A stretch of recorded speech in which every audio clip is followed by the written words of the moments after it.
Muy buenos días. Domingo y tercer domingo de Adviento, el llamado Gaudete, que es un domingo de mucha alegría. Incluso el día de hoy, si tú vas a misa, espero que vayas, es domingo, es muy posible que en muchos lugares las vestimentas del sacerdote sean de un color morado un poco más suave, como si fuera un color rosa o de color rosa, porque expresan que la liturgia cambia un poco. El color morado expresa la firmeza de la penitencia, de la conversión, como decíamos, Adviento, un tiempo de preparación.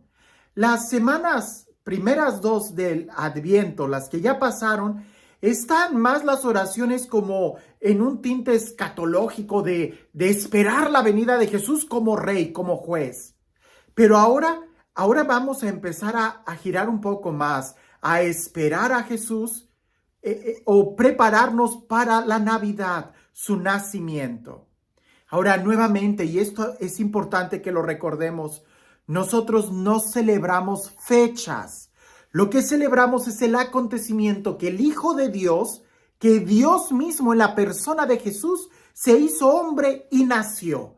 Y como ese acontecimiento es tan importante, hay que ponerle una fecha para celebrarlo de una manera especial.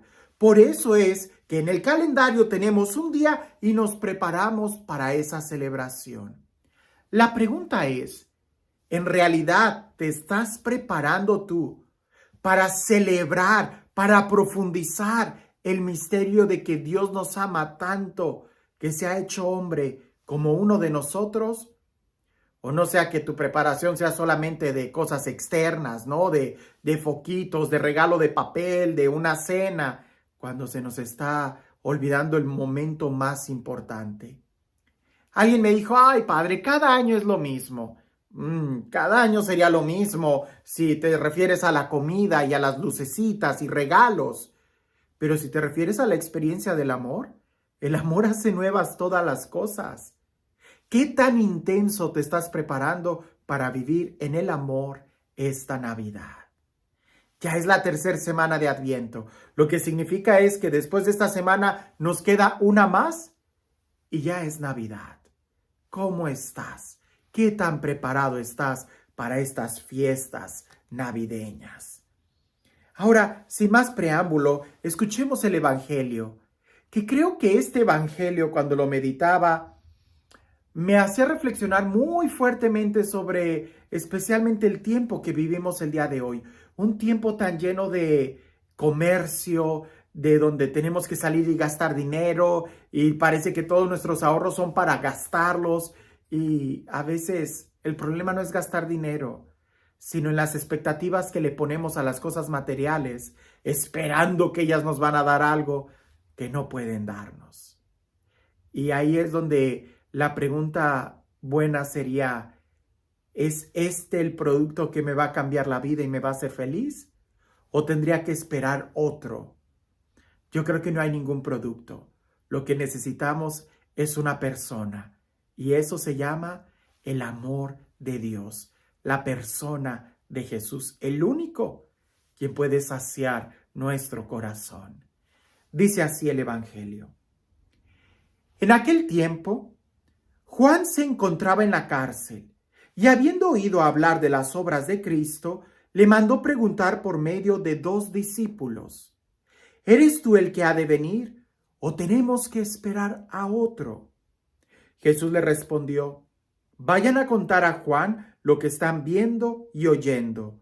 Los ciegos ven, los cojos andan, los leprosos quedan limpios de la lepra, los sordos oyen, los muertos resucitan y a los pobres se les anuncia el Evangelio.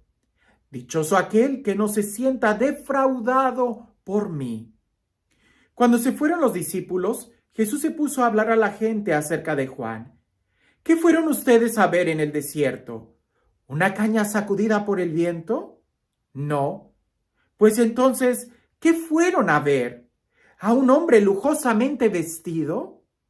No, ya que los que visten con lujo habitan en los palacios. ¿A qué fueron, pues? ¿A ver a un profeta? Sí, yo se los aseguro. y a uno que es todavía más que profeta, porque de él está escrito: he aquí que yo envío a mi mensajero para que vaya delante de ti y te prepare el camino. Yo les aseguro que no ha surgido entre los hijos de una mujer ninguno más grande que Juan el Bautista. Sin embargo, el más pequeño en el reino de los cielos es todavía más grande que él. ¡Wow! Un texto que tenemos mucho de qué meditar. El primer aspecto que creo que es importante, si podemos verlo desde diferentes puntos de vista, es desde la experiencia de Juan el Bautista. Él está en la cárcel y él manda a preguntar: ¿eres tú o tenemos que esperar a otro? Juan el Bautista fue el que lo señaló y dijo: este es el Cordero de Dios. Juan el Bautista fue el que vio y dio testimonio de que el Espíritu descendió sobre Jesús. Juan el Bautista es aquel que predicaba con tanta fuerza que decía: yo os bautizo con agua, pero detrás de mí viene uno a quien yo no soy digno de desatarle o atarle las sandalias de sus pies. Él los bautizará con Espíritu Santo y fuego. Juan el Bautista tenía una convicción muy fuerte sobre quién era Jesús. Y de repente en la cárcel manda a preguntar: ¿eres tú o tenemos que esperar a otro? Esto a mí me hace pensar mucho en la importancia de tener que alimentar la fe cada día, porque no sabemos cómo vamos a reaccionar cuando venga el momento de la crisis, cuando venga el momento de la enfermedad, cuando venga el momento del dolor, cuando venga el momento de que nos sintamos adentro de una cárcel.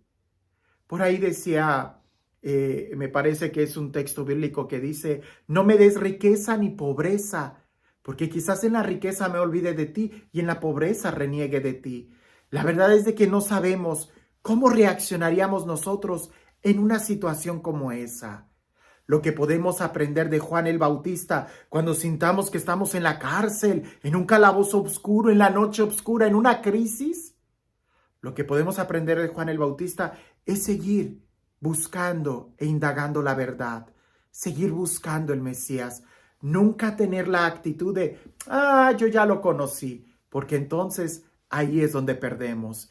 Y he sido testigo de muchos cristianos que por creer que ya conocieron a Jesús, que por creer que ya tuvieron un encuentro con Dios, ya no hicieron nada para seguir creciendo en la fe, y después los ves cómo se van alejando. Número 1, nunca dejemos de buscar y profundizar más nuestra fe y nuestra experiencia de Dios. Segundo punto de vista es la de los discípulos de Juan. ¿Por qué los discípulos de Juan seguían con Juan y no se fueron con Jesús? Recuerda que Juan el Bautista era solamente el que preparaba el camino, e incluso cuando Juan el Bautista dice: él es el Cordero de Dios, algunos de sus propios discípulos, de los discípulos de Juan, se fueron y siguieron a Jesús, lo cual debió de haber llenado de mucha alegría a Juan, porque esa era su misión. La pregunta es: ¿y por qué no se fueron todos? Quizás Juan quería que sus discípulos que lo seguían a él, incluso estando en la cárcel, ya dejaran de seguirlo y fueran más bien en pos de Jesús. Por eso va y les dice: pregúntenle a él si él es, para que ellos tuvieran la experiencia. Pensemos en los discípulos de Juan. ¿Por qué no se fueron con Jesús? Porque Jesús era muy diferente quizás a Juan. Jesús era una persona muy libre. Jesús era alguien que podía comer con pecadores, que podía orar toda la noche. Era alguien que podía sentarse a dialogar con fariseos, con escribas. Era una persona libre. En cambio, Juan era una persona ya muy fácil de predecir, porque tenía su esquema. Tenía el mismo lugar donde bautizaba, se sabía muy bien qué era lo que comía y nunca cambiaba su vestido. En cambio, Jesús se movía de un lado a otro y se movía con mucha libertad. A veces nosotros, en cuestiones de la fe, nos parecemos a los discípulos de Juan el Bautista. que ya estamos en una cajita y no queremos que se nos mueva de ahí. Ya sabemos muy bien exactamente qué es lo que sigue y, por ejemplo, ahora que se están poniendo los nacimientos de Navidad, no queremos que nos muevan el color de las esferas o las figuritas del nacimiento porque siempre se ha hecho así. Y se nos olvida que Jesús es alguien que se mueve, que Jesús es alguien creativo, que Jesús es alguien que hace nuevas todas las cosas. Tú ya te congelaste y te oxidaste por la rutina de hacer siempre lo mismo, ¿o eres capaz de ser dócil y simplemente seguir a donde el viento sopla, siguiendo la libertad de Jesús? Por eso Juan nos manda, pregúntenle si Él es. Y lo sorprendente es la respuesta que Jesús da. Jesús no dice, yo soy. Hubiera sido fácil que lo dijera, lo dijo en otros momentos, pero a los discípulos de Juan que preguntan, ¿eres tú o tenemos que esperar a otro? Jesús les dice, pues ¿qué ven? Díganle a Juan lo que ven. ¿Qué es lo que ven? Todos los milagros. Díganselos. ¿El Mesías no tendría que hacer eso? Juan no hizo ningún milagro. Y a veces nosotros nos quedamos amarrados a las cosas materiales cuando sabemos de antemano que ellas no nos van a saciar nuestro corazón, no nos van a cambiar nuestra vida. Hay personas que dicen, ay, si me sacara la lotería sería feliz. Te aseguro que no, porque si escuchamos el testimonio de las personas que se han sacado la lotería, puedes verlo. Hay muchos de ellos que han dado su testimonio en internet, que se sacaron la lotería y ellos terminan diciendo, ha sido lo peor que nos pasó. En fin, esa es otra historia, pero aprendamos de los discípulos de Juan el Bautista a ser flexibles y escuchar la voz de Jesús que nos va a llevar a nuevos lugares para crecer y alimentarnos. Y el tercer grupo de personas que nos menciona este evangelio son precisamente las que se quedan con Jesús y que Jesús las reta y les dice, cuando Juan el Bautista predicaba en el desierto y que ustedes fueron a verlo, ¿a qué salieron? ¿A ver a un rey? No. ¿A ver simplemente una caña agitada por el viento? No, tampoco. ¿A qué fueron? A ver un profeta. Yo te pregunto a ti, cuando tú vas a comer la cena de Navidad, ¿por qué la comes? ¿Porque es una comida? Yo creo que cualquier otro día pudieras reunirte y darte una comilona. ¿A qué te reúnes? ¿Para que toda la familia se reúna? También se reúnen los funerales. Pero la Navidad, ¿qué es lo que realmente la hace especial? ¿Y qué es lo que realmente buscamos a reunirnos? Si quitamos a Jesús de la Navidad, esa cena no tiene sentido. Los medios de comunicación allá afuera nos han bombardeado durante muchos años para quitarnos la presencia de Jesús en la Navidad. Hoy tantas televisoras festejan que las posadas y que feliz Navidad y empiezan a decir que esta noche es de buenos deseos y no, es el nacimiento de Jesús. Y si tú quitas eso de esa noche, ya no va a tener sentido ni el cocinar algo sabroso, ni el reunirnos como familia. Ten cuidado, porque atacar directamente a Jesús es atacar los valores de la familia. Lo que une y hace este día especial es que nos reunimos para celebrar a Jesús, que nos amó y se hizo uno como nosotros. Por eso, al igual que Juan el Bautista, que le pregunta a Jesús, ¿eres tú o tenemos que esperar a otro? Yo te pregunto, ¿es esta cena o tendríamos que esperar a otra? No, es que no es la cena, es la persona de Jesús. No la pierdas de vista. Es a Jesús a quien necesitamos en nuestra vida. Es a Jesús el que realmente puede cambiar nuestro corazón. Jesucristo, el Hijo de Dios. Y este Dios, el Dios del amor, el Dios de la vida, el Dios de la paz, el Dios que hace nuevas todas las cosas y el único que puede llenar nuestro corazón de amor, de paz, de plenitud, el que cumple toda esperanza. Que sea Él quien el día de hoy te bendiga, en el nombre del Padre, del Hijo y del Espíritu Santo. Dicen por ahí, Juan el Bautista dice, ¿eres tú o tenemos que esperar a otro? Dicen por ahí que cuando quieres conocer a Andrés, tienes que vivir con él un mes para conocerlo, no de oídas, sino que lo conozcas. Pues bien, para poder conocer a Jesús, no es de oídas. Aquellos mensajeros tuvieron que quedarse para poder ver, conocerlo y llevarse una experiencia de quién es Jesús. Me dio mucho gusto y no sé tú, pero yo estoy muy emocionado con el reto que lancé. La verdad no creí que fuera a tener mucha acogida, pero más de 1,000 personas me han estado contactando para decir, Padre, yo me uno al reto, quiero leer la Biblia completa en un año. Sé que no soy el único sacerdote, pero no importa. Lo que importa es leer la Sagrada Escritura. Dije en un video anterior que la versión que yo voy a usar es una muy específica. Hay muchas versiones y muchos me van a estar preguntando, Padre, ¿pero entonces hay muchas Biblias? No. El texto en el Nuevo Testamento se escribió en griego, que es este que tengo aquí. Este es el texto original del Nuevo Testamento en griego. Si tú quisieras leerlo, pues solamente hay uno, en griego. El Antiguo Testamento se escribió en hebreo, que es este que está aquí. Si tú quisieras leerlo, pues solamente tenemos uno Antiguo Testamento que está escrito en hebreo. Pero estos idiomas hebreo y griego se han ido traduciendo. Y al traducirlo, pues a veces se utilizan diferentes palabras. Yo les ponía de ejemplo la palabra moneda. Algunas Biblias simplemente dicen una moneda. Pero la Biblia Jerusalén sí trata de traducir más exactamente, incluso hasta diferencia el valor de las monedas de acuerdo al texto original. Si es un denario o si es un dracma, o sea, le pone el valor.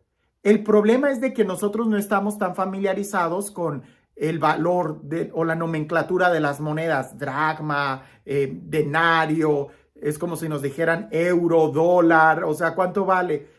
Bueno, la Biblia Jerusalén lo explica. Todas las Biblias te van a funcionar, nada más que a la hora de yo estar leyendo, si tú quieres seguir con la mirada al texto, pues ahí es donde vas a encontrar grandes diferencias. La Biblia más común es la Biblia latinoamericana. La recomiendo mucho para los niños del catecismo y sobre todo para aquellos que simplemente se van a sentar en la banca y van a escuchar y quieren tener una Biblia. La Biblia latinoamericana es de las mejores traducciones para el pueblo. Otra traducción un poco más fiel, ¿verdad? Es la Biblia de nuestro pueblo, del padre Luis Alonso Choque. Él trata de ser un poquito más fiel a la original, pero sigue siendo con un lenguaje un poco más accesible. Ya de ahí vienen otras traducciones que no recomiendo mucho, como la Biblia Católica Familia, que trata pues no lo sé, la verdad es de que más bien trata de ser como un libro que se pueda leer como familia o tratar de compartir como familia. Vienen algunas reflexiones, ¿verdad?, que se pueden ir usando en el texto y leerlos como familia. Muy bueno si se trata de querer leerla como familia, como poder introducir una tradición y leerla como familia. Una Biblia muy buena para los jóvenes. Una Biblia muy buena para los jóvenes es la Biblia Católica de los Jóvenes, que la traducción es muy buena, pero también tiene muchos ejemplos o anécdotas o historias que ayudan a entender mejor el texto para los jóvenes. Se las recomiendo. Una Biblia que ha estado siendo cada vez más popular últimamente es la Sagrada Escritura de la empresa o de Ascension Press, que incluso también tiene la misma editorial de la Biblia Jerusalén latinoamericana, que es una un poco menos académica que la que yo les estoy recomendando. Esta Biblia incluso maneja diferentes colores y cada color representa una línea del tiempo, lo que ayuda mucho a poder situarnos en la historia o en qué parte de la historia de la salvación nos encontramos. La recomiendo, me gusta mucho. Pero la que vamos a usar y que se las recomiendo más, que fue la que se me cayó, déjenme la levanto, es la Biblia Jerusalén. Es la académica, es esta que está aquí. Se las recomiendo ampliamente. El lenguaje es lo más cercano a la original.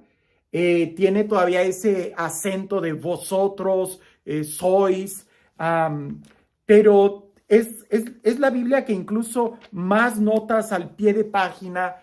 En esta Biblia, ojalá la puedan conseguir, tenemos muchos paralelos, notas que nos ayudan a profundizar más el texto e incluso dentro de aquí vamos a ver algunos asteriscos o algunas marcas que nos van a decir que hay una explicación en la parte de abajo.